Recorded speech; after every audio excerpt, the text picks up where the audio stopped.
다시 화면 공유하고 목소리 잘 들리죠 이제?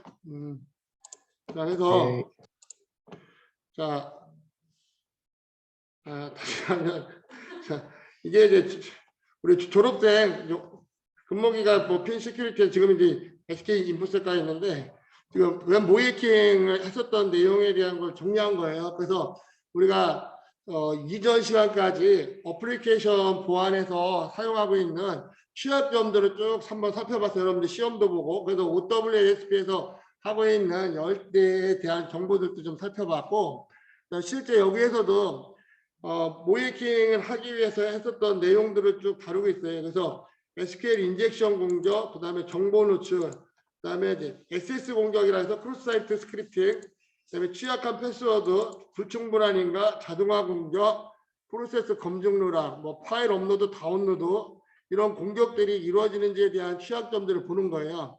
하면 실제 웹 어플리케이션에서는 이거 외에 뭐 여러 가지 공격들도 있지만 대부분 이루는 것들이 여기 나와 있는 정보들이라고 보면 돼. 그래서 우리가 OWASP에서 여러분들이 살펴본 그런 내용들이 주요 취약점이라고 보면 되고, 자, 이걸 하기 위해서 일단 여러 가지 목적이나 이런 것들을 쭉 사용했었고요. 자, 그래서 여기 보면 실제 이제 뭐 컨설팅 할 때 여러 가지 방법론적인 것들을 좀 사용을 하고 있어요. 자, 그래서 여러분들이 좀 참고로 보면, 자, 모이킹을 하기 위해서는 이제 사전에 협의하는 경우도 있고, 아니면 몰래 해킹하도록 조율을 하는 경우도 있어요. 이건 이제 회사 상황에 따라서 CEO가 회사 시스템 점검해 주세요라고 해가지고 컨설팅 업체 찾아가가지고 그러니까 사전에 협의 없이 그냥 공격하도록 해서 취약점 점검하도록 해가지고 그 리포팅을 각 부서에 전달해 주는 경우도 있고 사전에 이제 하는 경우도 있다. 자, 그러면 이런 것들이 이제 사전에 협의가 되면 그 다음 이제 정보 수집을 해가지고 어때요? 뭐 포트 스캔부터 시작해가지고 웹 취약점 뭐 스크립트 코드를 쓰든지 점검 도구들을 막 써가지고 쭉 해요. 네트워크 스캔하고 그 다음에 웹 구조를 파악하고 검색 엔진들을 통해서 정보를 수집한다. 그 다음에 하는 게 뭐예요? 자, 이런 정보들이 수집이 되면 우리 해킹에서도 4단계 시험 봤죠, 그렇죠? 그럼 이런 정보 수집 다음에 뭐야? 취약점을 이제 분석을 해야 될 거냐? 취약점 분석하기 위해서 목록화를 한다. 그래서 웹의 취약점. 또 근데 웹뿐만 아니라 이 시스템들 그리고 네트워크 구성에 따른 그런 취약한 부분들이 쭉 도출이 될 거예요. 그러면 여기에 맞게끔 공격 코드나 이런 것들을 실행해가지고 실제 공격을 수행한다. 그래서 권한 획득이나 최고 권한 획득, 중요 정보 획득 이런 것들을 하기 위한 여러 가지 공격들이 되고 이걸 갖고 이제 리포팅을 해주면 된다. 자, 그래서 여기 보면 사전 협의할 때는 자, 미팅을 통해서 어디까지 할 건지 그리고 이제 모이킹이니까 시나리오. 근데 요즘은 보면 대부분 시나리오 베이스라는 경우가 많아요. 왜냐하면 지금 사업하고 있는데 그걸 진짜 해킹해가지고 문제가 발생하면 안 되니까. 그래서 사전에 이런 시나리오 베이스로 많이 한다. 그리고 이제 포토스캔이나 이런 걸 통해서 실제 네트워크나 시스템에 취약한 게 있는지 없는지도 파악을 해주고 있고요. 자, 이런 식으로 쭉 진행한다고 보면 되고, 자, 그래서 여기 네트워크 이제 구성도를 좀 봐야 돼요. 여러분들이 이제 해야 될 게 뭐냐면, 자, 나중에 우리가 이제 제일 중요하게 보는 게 뭐냐면, 보안 쪽에서 항상 가면 네트워크 구성도를 살펴볼 줄 알아야 돼요, 여러분들이. 네트워크 구성도는 여기서 보게 되면, 자, 외부 공격자가 인터넷을 통해서 어때요? 내부에 있는 라우터. 자, 이거는 뭐야? 공격자가 있는 곳에 라우터가 있겠죠. 그럼 이걸 통해서 인터넷망으로 나가는 거고 실제 이 공간에 있는 방화벽과 방화벽들을 통해 가지고 어때요? 서비스가 되는 곳에 접속을 하도록 한다. 그러면 이런 외부망하고 접점이 되어 있는 곳이 우리가 일반적으로 DMZ라고 해요.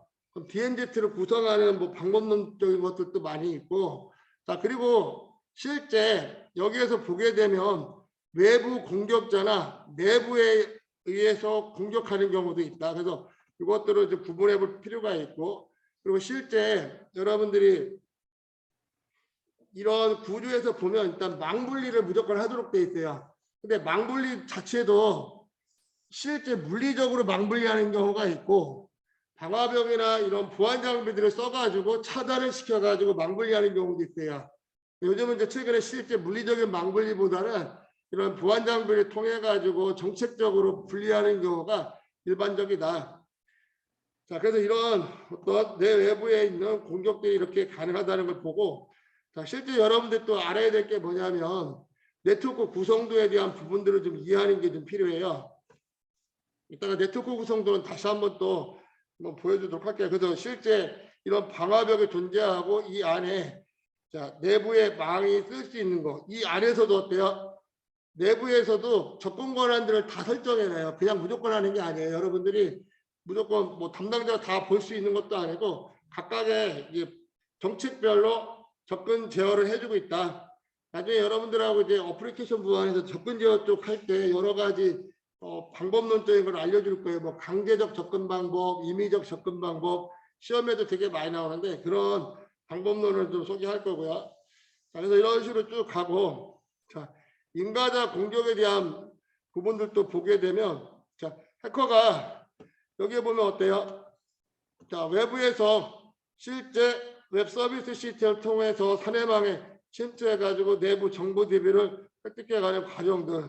자, 이때는 대부분 SQL 인젝션 공격이나 이런 것들을 통해 가지고 한다. 즉 인가가 되어 있으니까 그 인가 권한을 갖고 하는 방법이 있고, 자, 비인가자 같은 경우는 어때요? 웹 서비스에서 인증 정보를 시도해 가지고 상대방에 침투해 가지고 빼가는 그런 방법들이 있다라고 보면 돼요. 최근에는 또 북한에 있는 해커들이 실제 주요 기반 시설들 망분리가 완전히 되어 있는데도 뚫고 들어와요. 지난번에 뉴스에 봤어요. 우리나라 국군 장교 한 명 섭외해가지고 해킹하려고 시도했던 거. 그런 식으로 어때 내부에 있는 거기 보니까 스마트워치가 빼가지고 내부 시설들 다 뭐 카메라로 촬영하고 막 그런 것들을 했었는데 그런 공격들 그러면 내부에서 누군가가 해주게 되면 외부로 접촉할 수 있는 방법도 있고 또 최근에는 이 망을 타고 들어오기 위해서 여러 가지 방법을 쓴대요. 그래서 라이팅 뭐 이런 전구에 있는 어떤 걸 갖고 그런 망을 통해서 들어오는 여러 가지 막 공격들이 새롭게 나오고 있다. 자, 그래서 여기서 보게 되면 이제 점검 목록, 그래서 여러분들이 자, 이런 컨설팅을 할 때는 주요 기반 시설들에 대한 것들을 중심으로 하고 있고, 그다음에 이런 주요 기반 시설들은 정보부 전문 컨설팅 업체를 통해서 하도록 되어 있어요. 자, 그러면 이 취약점을 점검할 때는 항상 점검 항목, 체크리스트라고 해요. 우리 보안 쪽에서 이제 체크리스트를 잘 다룰 줄 알아야 돼요, 여러분들이. 나중에 여러분들이 지금 뭐 한지대 거기 인원 콘텐츠 하다 보면 거기서도 이제 이런 세큐리티 같은 거 제공해주고 있는데 내 수업 자료에도 이따 올려줄게요. 그래서 점검 항목들을 갖고 우리가 하나하나씩 체크해 갈 필요가 있습니다. 자, 그래서 대부분 보면 자, 여기 항목들을 보게 되면 웹 어플리케이션에 대한 부분들, 그 다음에 자, 웹 어플리케이션에 대한 부분들을 보게 되면 우리가 많이 알고 있는 그런 공격들. 근데 이제 버퍼 오버플로는 여러분들이 시스템 보안에서 많이 나오는 거죠, 그렇죠? 버퍼 오버플로 같은 경우는 뭐예요, 여러분? 스택하고 힙을 통해 가지고 메모리 공간을 넘쳐나게 하는 거예요. 그러니까 어때? 비정상적인 시스템들을 만들어 버리는 거예요. 그래서 버퍼 오버플로 공격들이 지금도 다양하게 이루어지고 있다. 포맷 스트링 같은 경우는 어때요?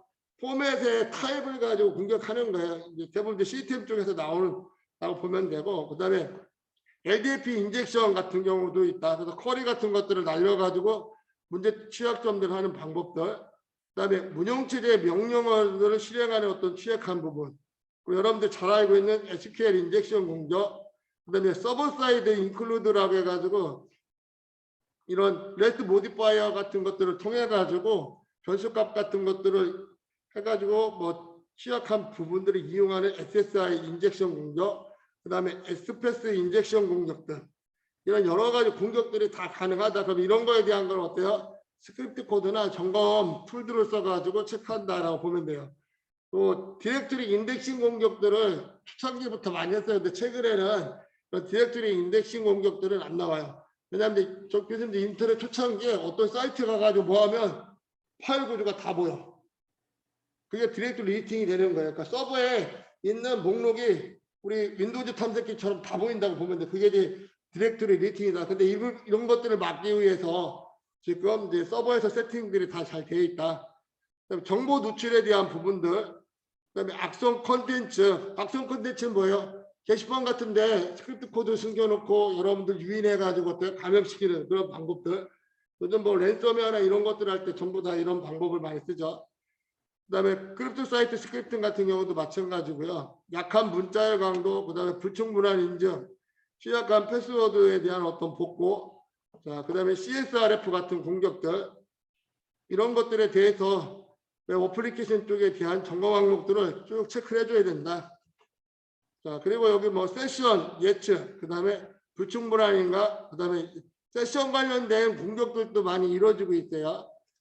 자, 세션이라는 건 뭐냐면 계속 유지하는 거야. 이거는 뭐냐면 사용자 편의 때문에 우리 백석대학교도 예전에 이런 문제점이 있어서 세션을 막아놓지 않아가지고 학교에서 로그인하고 집에 가도 그대로 있어. 근데 요즘 어때요? 그게 문제가 돼가지고 딱 10분인가 어느 정도 안 쓰면 자동으로 닫아버려. 그런 식으로 이제 세션에 대한 공격들을 이제 다 제어를 하고 있다.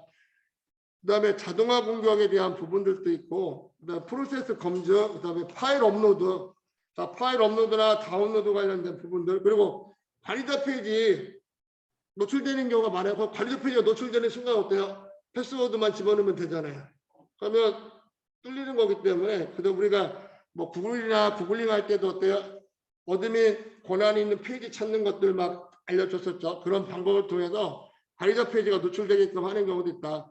실제 또 문제가 되는 게 뭐냐면 개발할 때 여러분들이 개발자를 가면 실수하는 것 중에 하나가 뭐냐면 모든 것들이 다 접속이 가능할 수 있는 마스터 권한을 하나 만들어 놓고 거기서 테스트하는 경우가 많아요. 그러면 그것들이 유출되는 순간 시스템은 전부 다 문제가 발생한다. 그래서 이런 관리자 페이지나 이런 것들이 노출 안 되게끔 하는 게 필요하고, 그다음에 경로 추적, 그다음에 위치 공개, 뭐 쿠키 변조 이런 것들이 필요하다. 자, 그러면 실제 모이킹 할 때 필요한 도구들 여러분들 잘 알고 있는 버퍼 스위트 갖고 어때요? 실제 파라미터들을 갖고 여러분들이 잘 되는지 확인해 볼 수 있고, 자, 와이어샤크도 여러분들이 많이 써요. 네트워크 패킷 분석하기 위해서. 한기대 거 뭐 와이어샤크 보면 대충 여러분들 알 수 있고, 그다음에 웹쉘 같은 것들, 기타 여러 가지 익스플로이 코드 같은 것들 통해 가지고 공격에 수행하도록 하는 그런 방법들이 있다. 그래서 이런 툴들이 어떤 것들이 있는, 이거 외에도 상용화 툴들이 되게 많이 있어요. 그것들을 갖고도 할 수 있다. 자, 그러면 여기서도 쭉 보니까, 자, 실제 이제 수행 결과에 대한 전체적으로 어떤 부분들이 문제가 있었는지를 쭉 한번 보여주는 거예요. 자, 여기 점검을 했더니 SQL 인젝션, 뭐 중요 정보가 획득 가능했고, 관리자 페이지 노출로 개인 정보가 유출이 가능했고, 뭐 파일 업로드 같은 것들을 통해서 웹셀 파일 업로드 해가지고 어때요? 제가 처음에 여러분들 모해킹하는 거 보여줬었잖아요. 해킹하는 거. 그때 어때요? 이런 웹셀 코드를 올려가지고 서버를 장악해가지고 개인정보 빼오는 거 그거 봤었죠? 그런 어떤 방법이 가능하다. 그다음에 업로드된 파일로 서버 장악고 DB 정보 획득 가능한 부분. 그다음에 불충분한 인증을 통해서 제어가 미흡하고 타 사용자 게시글 수정 및 삭제가 가능하도록 하고 있다. 이런 정보들에 대한 부분들, 그래서 정보 노출, 디렉토리 인덱싱이 돼가지고 디렉토리 구조를 다 파악할 수 있게끔 해준다. 그다음에 이제 액세스 공격 같은 경우는 뭐 디플렉트 공격들, 그다음에 스토어드 공격 두 가지가 있어요. 저장하거나 반사 공격이라고 이야기를 하는데 이런 액세스 공격들이 가능하도록 돼 있다. 여기 보니까 실제 이 점검 항목에서 보면 SQL 인젝션 공격, 관리자 페이지 노출, 파일 업로드 이런 여러 가지들이 되고 있다. 그래서 이런 합을 구성도를 통해 가지고 위험도에 대한 부분들을 좀 계산할 수가 있고, 가까이 것들을 보게 되면 SQL 인젝션 시스템 홈페이지를 갖고 이제 했었는데 원래 여러분들하고 이제 이런 것들 제공해 가지고 한번 살펴보긴 했는데 그냥 내용만 보도록 할게요. 그래서 SQL 인젝션 같은 경우는 여러 가지 코드들이 있다. 그래서 여기서 보게 되면 자, 이런 웹사이트에서 SQL 인젝션을 하기 위해서 어떻게 해요, 여러분들? 자, 여러분들 SQL 보면 유니온 SQL 인젝션 같은 것들 많이 사용하죠. 여기서 보게 되면 여기에다가 실제 이런 뭐 오더드 바이 일일이 해가지고 검색을 해가지고도 진행을 해볼 수가 있어요. 자, 그래서 우리가 웹에서는 이런 입력값이 있는 곳에 무조건 넣어가지고 서버에 반응을 보는 거야, 해커들이. 왜? 그러니까 뭔가를 서버에 신호를 보내서 뭔가 서버가 어떤 반응을 하는지 그걸 가지고 어때요?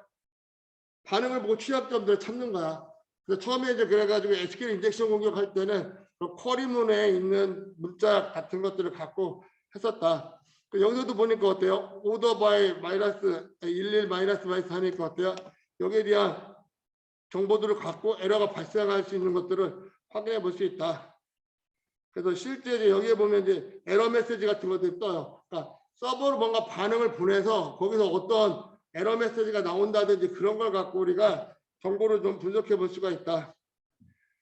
자, 그리고 여기도 이제 뭐 어때요? 자, 유니온, 셀렉트, 자, 배너 이런 값을 갖고 어때요? 실제 또 정보를 한번 또 입력해 보는 거예요. 자, 그리고 나서 어때요? 자, 여기서 자, 배너에 데이터 탭을 맞춰보면 뭐 오라클 버전 정보 같은 것들도 확인해 볼 수가 있어요. 그럼 여기에 이런 값들이 쭉 출력되는 것들을 보고 확인해 볼 수도 있다. 자, 그러면 이제 정상적인 오라클 버전 정보를 확인해 보는 거고, 자, 그 다음에 또 유니언 해가지고 테이블들을 확인하기 위해서 해당 부분을 또 삽입해 보면 어때요? 테이블에 대한 내용들을 확인해 보세요. 그러면 여기 테이블을 보니까 어때요? 유니온 셀렉트 이건 뭐예요? 우리가 쿼리 날려가지고 사용하는 거죠. 그래서 테이블에 있는 네임들을 갖고 불러와라. 보니까 여기에 보니까 테이블에 있는 필드 정보들이 쭉 나오고 있죠. 뭐 헬프, 뭐 이즈카트, 이즈넘 멤버 이런 정보들을 우리가 확인해 볼 수 있다. 자, 그러면 테이블 확인하고 나서 어때요? 컬럼을 확인하기 위한 구문들도 다시 삽입하는 거야. 아까 이즈 멤버라는 게 있으니까 어때요? 이즈 멤버라는 걸 넣어가지고 또 확인해 보면 거기에 대한 정보들도 또 컬럼에 대한 정보들을 확인해 볼 수도 있어요. 자, 이런 식으로 결과물들을 가지고 계속 이런 쿼리문을 가지고 우리가 조작을 한다라고 보면 돼요. 그래서 이런 것들이 먹히면 안 되는 거예요. 자, 그래서 이런 부분들까지 해볼 수가 있다. 그리고 마지막으로 뭐 계정 아이디나 패스워드를 확인하는 구문들을 넣어가지고 정보를 또 추출할 수도 있어요. 여기 있는 것처럼 쭉 누르니까 어때요? 아이디 패스워드가 다 나오잖아요. 이런 식으로 지금 어때요? 쿼리문을 날려가지고 데이터베이스의 반응을 보고 우리가 가져와서 정보들을 출력해 줄 수 있게끔도 할 수 있다. 이런 것들이 가능한, 이런 것들이 전부 다 SQL 인젝션 공격이라고 보면 되고, 그다음 획득한 어드민 계정으로 로그인을 시도하는 거예요. 그러면 여기 보니까 어드민 있고 테스트라는 뭐 패스워드가 있었으니까 이거 갖고 어때요? 어드민 쓰고 테스트 입력하면 로그인 되겠죠. 그러면 관리자 권한으로 들어가는 거야. 자, 이런 곳에다 아까 같이 쿼리문들을 날려가지고 조정을 해가지고 취약한 부분들을 우리가 도출할 수 있다. 이런 방법론이 하나 있다고 보시면 되고요. 그래서 실제 이제 어드민 계정으로 들어가서 화면들을 볼 수가 있다. 자, 이제 두 번째 케이스는 어떤 거냐면, 자, 에러 베이스 SQL 인젝션을 통해서 데이터들을 추출할 수 있는 거예요. 그래서 실습 메인 홈페이지에서 자, ERF 베이스드 SQL 인젝션이 존재하는지 확인하기 위해서 에러를 발생시키는 임의의 구문들을 집어 넣어버리는 거예요.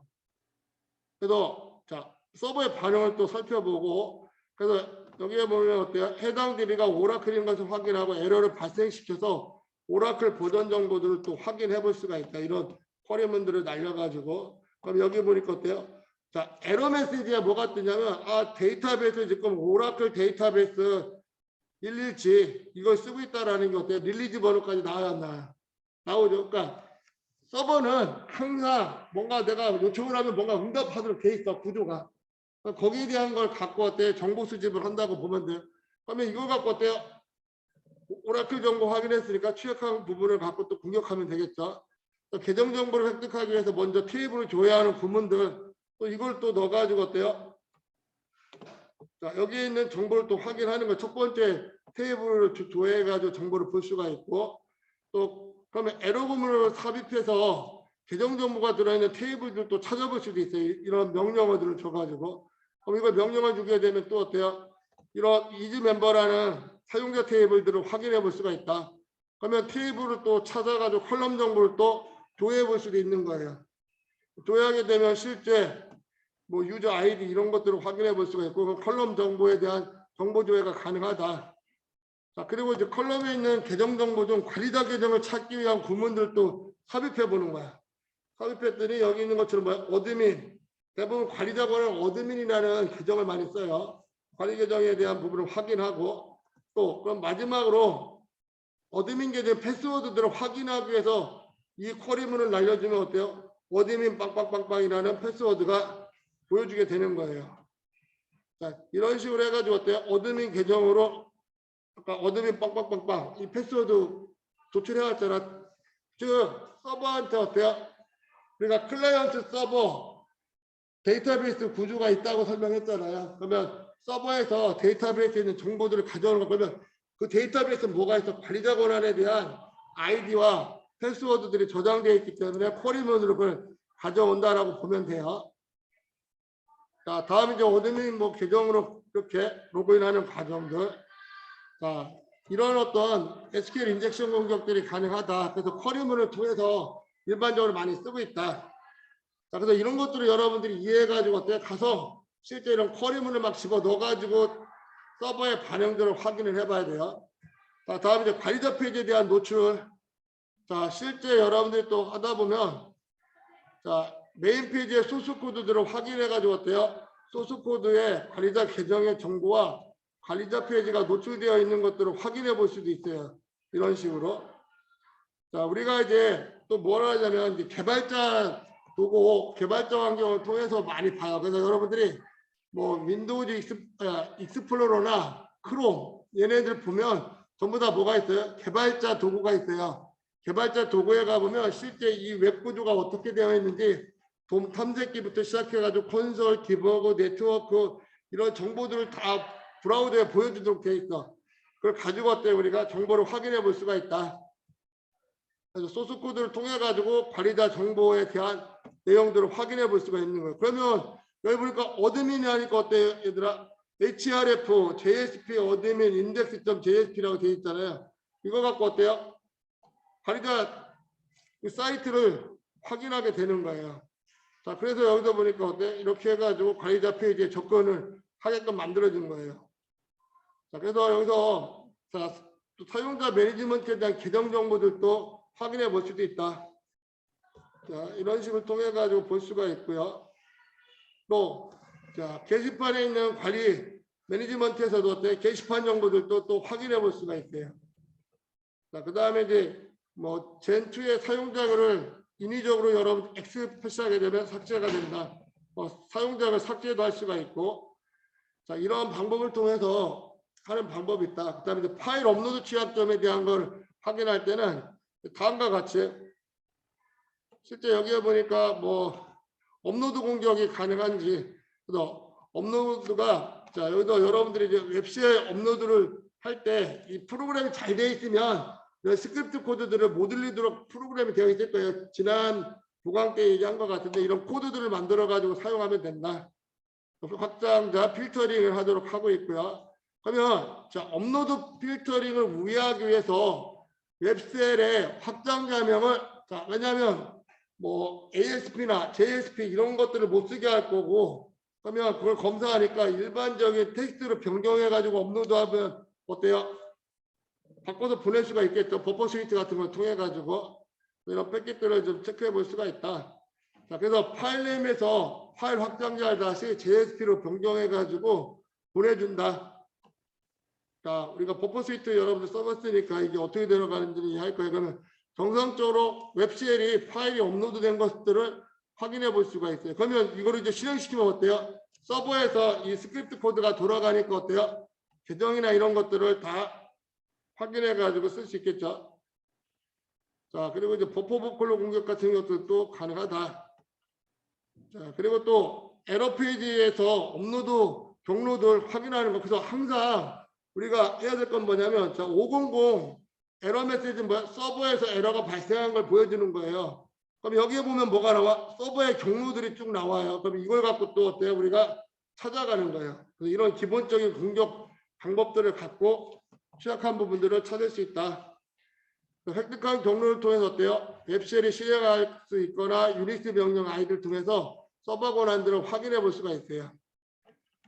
자, 그래서 쭉 해가지고 웹쉘 JSP를 실행을 시킨다. 그래서 원래는 이런 파일들을 올리지 못하도록 대부분 필터링 되어 있어요. 근데 이걸 갖고 어때요? 버퍼 스위치나 이런 걸 통해 가지고 바꿔서 보내면 가능하다. 자, 그리고 이제 파일 다운로드 취약점 같은 경우, 자, 게시판에 파일 다운로드 취약점들을 이용해 가지고 어때요? 자, 먼저 파일 업로드 게시판에 조회하고 나서 어때 파일을 다운로드하면 정상적으로 파일 다운로드되는 것을 확인할 수가 있죠. 일반적으로 이렇게 다운받도록 되어 있죠. 자, 그러면 여기서 이제 버퍼 스위치를 통해서 다운로드하면서 패킷들을 체크해가지고 어때요?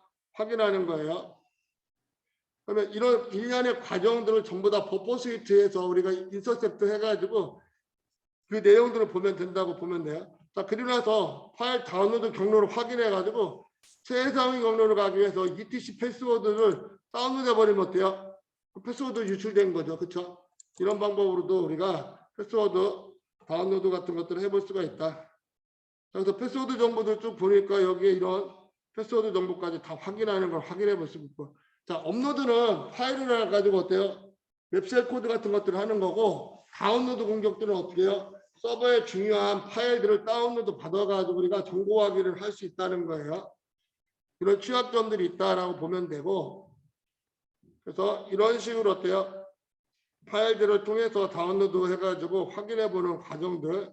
그래서 이런 우리가 코드들을 잘 사용할 수 있어야 된다. 그래서 버퍼 스위치나 이런 것들을 여러분들 잘 쓰면 되고요. 자, 그 다음에 뭐 이런 JSP 파일 같은 것들을 확인한 것들을 좀 볼 수가 있습니다.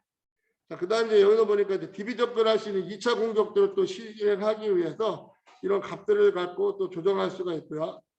정보 확인할 수 있다. 그래서 뭐 우리가 엠맥 같은 건 안 배웠지만 엠맥 같은 걸 통해서 포토스캔 이런 것들이 다 가능해요. 여러분들이 인터넷 같은 데서 검색해 보면 이런 툴들을 자유롭게 쓸 수가 있으니까 다운받아가지고 한번 포토스캔 같은 거 한번 해보면 되고요.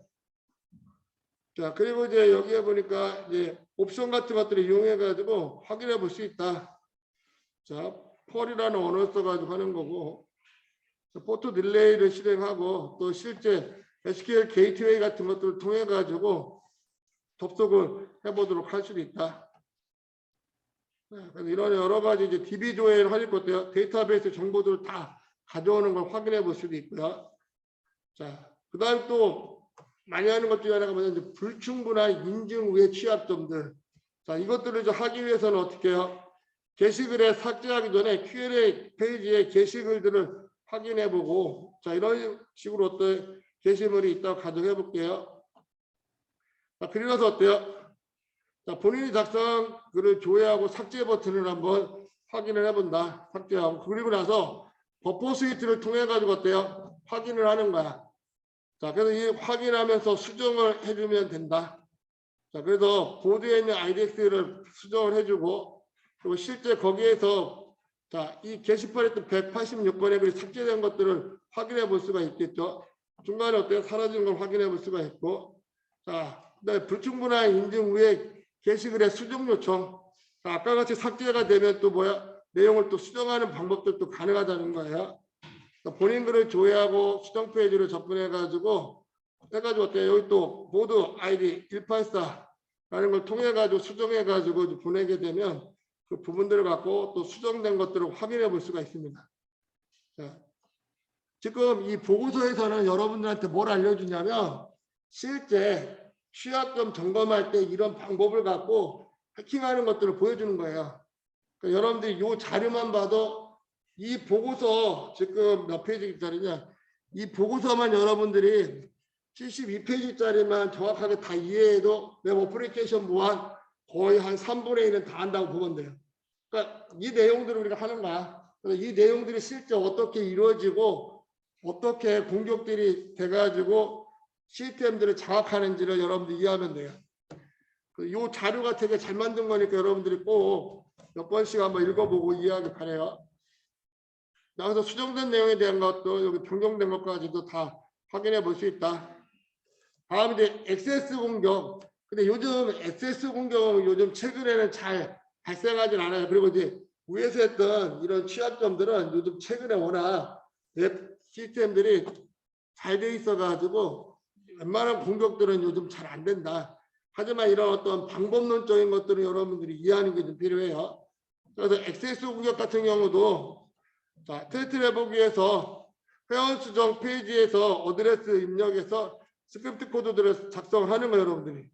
즉, 자, 그러면 게시판에 이런 거 코드들이 작동하지 않도록 프로그램이 되어 있어야 되는데 실제 그렇게 안 되어 있고 처리가 되는 걸 확인해 볼 수 있어요. 액세스 공격이라는 건 뭐예요? 게시판 같은 데다가 스크립트 코드가 작동할 수 있게끔 만들어 놓고 그걸 유인하는 거야. 그러니까 배너 광고 막 이런 거 뭐 불법 광고 같은 거 할 때 사람들 막 꼬시고 할 때 또 이것들이 진화된 게 뭐예요, 여러분? 랜섬웨어를 뭐 확장할 수 있고 악성 코드 막 깔게 하고 막 하는 여러 가지 기법들을 많이 쓰고 있어요. 액세스 취약점에 대한 부분들도 길이 제한을 통한 필터링에 대한 것들도 위에서 갈 수 있도록 이런 스크립트 코드들을 또 해볼 수가 있고요. 그래서 버퍼 스위트를 통해 가지고 자, 직접 스크립트 구문을 삽입하면 길이 제한들을 위에서 가는 방법들이 이렇게 나와요. 여기 나와 있는 것처럼 이 코드들을 통해 가지고 길이 제한을 우회할 수 있다. 자, 그 다음에 이제 글이 정상적으로 등록이 되지만 타이틀이 없는 것들을 확인해 볼 수 있겠죠. 그래서 게시판에 어떤 글을 등록하는 과정들을 한번 봤고 또 다른 페이지에서 Q&A 페이지를 접속 시 스크립트 구문이 실행되는 것들도 확인해 볼 수도 있어요.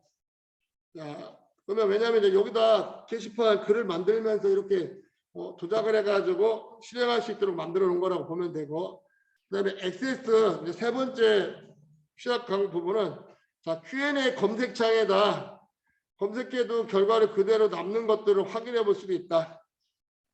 셀프라고 검색하고 나면 이제 거기에 따라서 실제 이런 결과값들이 필터링 되는 것들을 확인해 볼 수가 있고요. 자, 그 다음에 필터링을 또 우회하기 위해서 검색창에 오화를 넣으면 필터링이 되어 사라지는 것들도 확인해 볼 수 있어요. 그래서 항상 이런 식으로 어떤 입력값, 어떤 입력 차이 나오면 여기에서 여러 가지 반응들을 살펴봐야 된다, 우리가. 자, 그래서 여기도 보면 어때요? 오화가 필터링 되지 사라지는 것을 확인하고 스크립트 부분에 얼트가 오화나 같이 사용하면 필터링이 우회되는 것들을 확인해 볼 수 있다. 실제 이런 값들이 나오는 거 확인해 볼 수 있고 실제 이제 개발자 도구에서 그 내용들을 소스 코드로 한번 확인해 볼 수도 있습니다. 자, 그래서 실제 이제 이런 여러 가지 페이지들이 경고창이 나오게끔 액세스 공격들이 이루어지는 것들을 확인해 볼 수가 있고요. 자, 근데 이제 액세스 공격에는 두 가지가 있어요. 리플렉트가 뭐냐면 반사시키는 거야. 다른 곳으로 막 보내게끔 해버리는 게 반사 공격이에요. 그래서 이런 뭐 반사 공격을 하기 위해서 이런 코드들을 넣어가지고 확인해 볼 수도 있다. 그래서 내가 뭐 클릭하게 되면 자, 어떤 게시판에 들어가면 다른 게시판으로 보내게끔 하는 거야. 어떤 페이지로. 리플렉트 반사시킨다고 하는 거예요. 뭐 불법 사이트나 이런 데를 막 유도하고 할 때 많이 이용한다고 보면 되고 변조된 뭐 코드들을 갖고 이렇게 확인을 해볼 수가 있습니다. 자,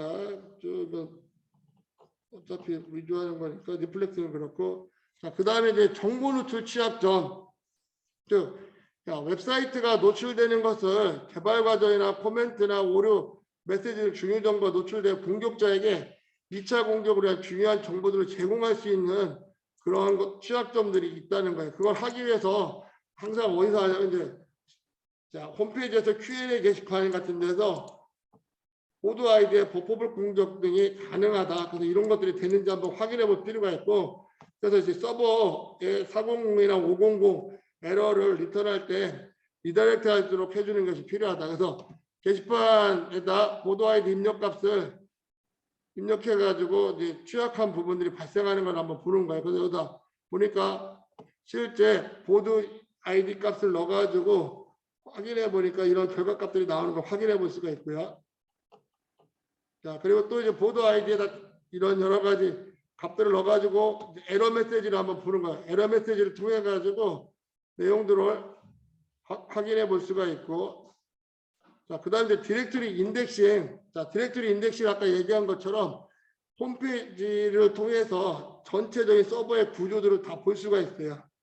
쭉 하니까 어때요? 자, 실제 이런 식으로 디렉토리 구조가 다 나오게 되면 이거는 문제가 심각하다. 그래서 이런 것들이 안 나오게끔 하는 게 좀 필요한데, 실제 이제 초창기 때는 이런 인덱싱 기능들이 되게 많이 됐는데 최근에는 서버 세팅하면서 이런 것들이 잘 안 되게끔 다 대부분 하고 있다. 근데 여러분들 취약점 정원 갔을 때는 이런 것들이 되는지 안 되는지 확인해 볼 필요가 있어요.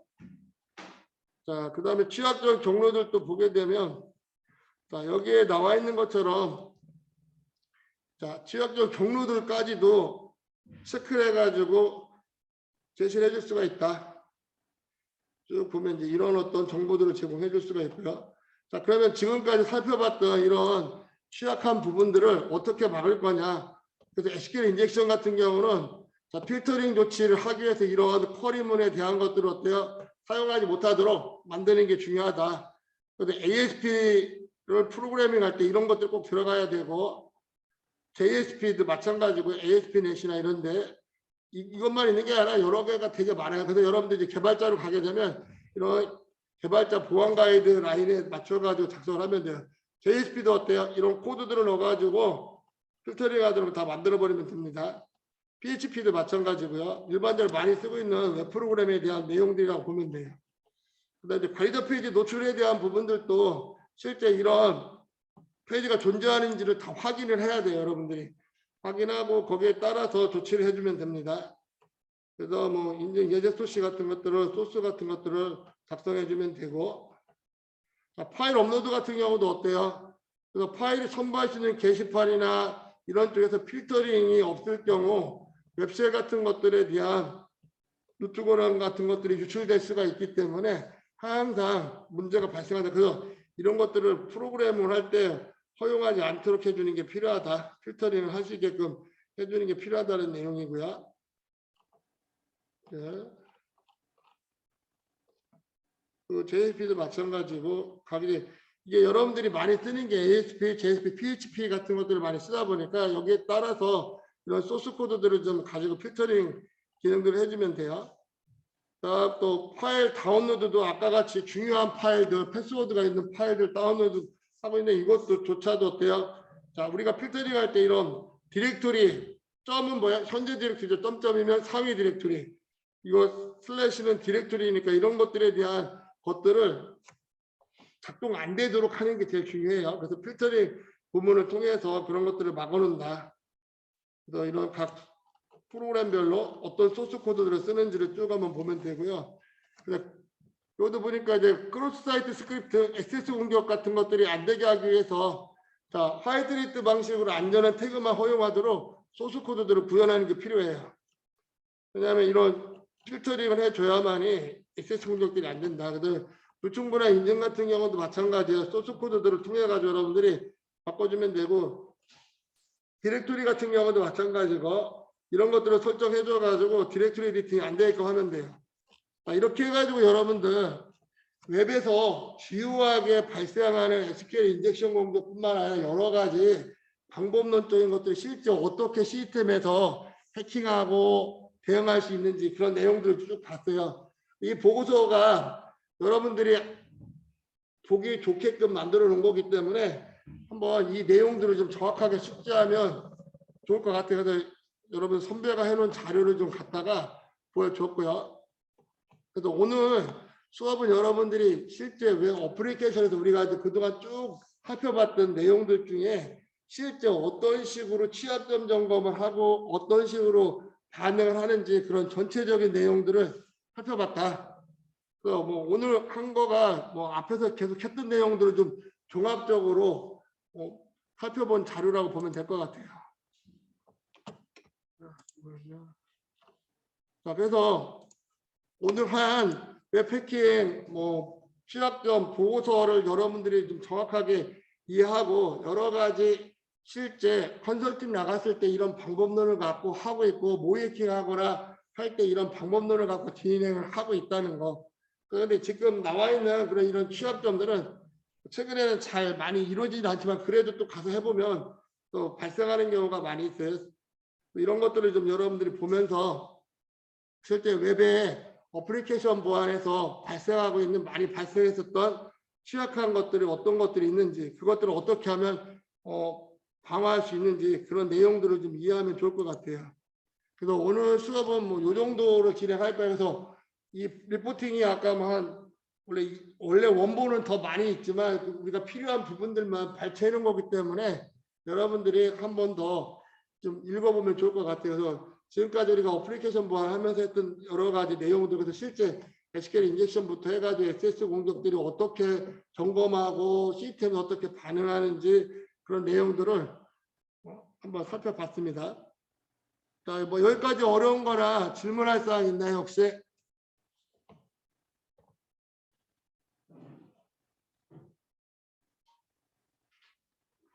없어요? 그러면 오늘은 이 정도로 하고 그 다음에 다음 주부터 이제 상담을 좀 진행하도록 할게요. 그래서 오늘 여기 온 오프라인 있는 학생들은 오늘 상담하고 가면 돼. 알았지? 그리고 나머지 학생들은 다음 주에 5명씩, 6명씩 줌으로 진행하도록 할게요. 그래서 오늘 수업은 여기서 마치도록 할게요, 여러분들. 수고했어요, 여러분. 고맙습니다. 고생하셨습니다. 수고하셨습니다.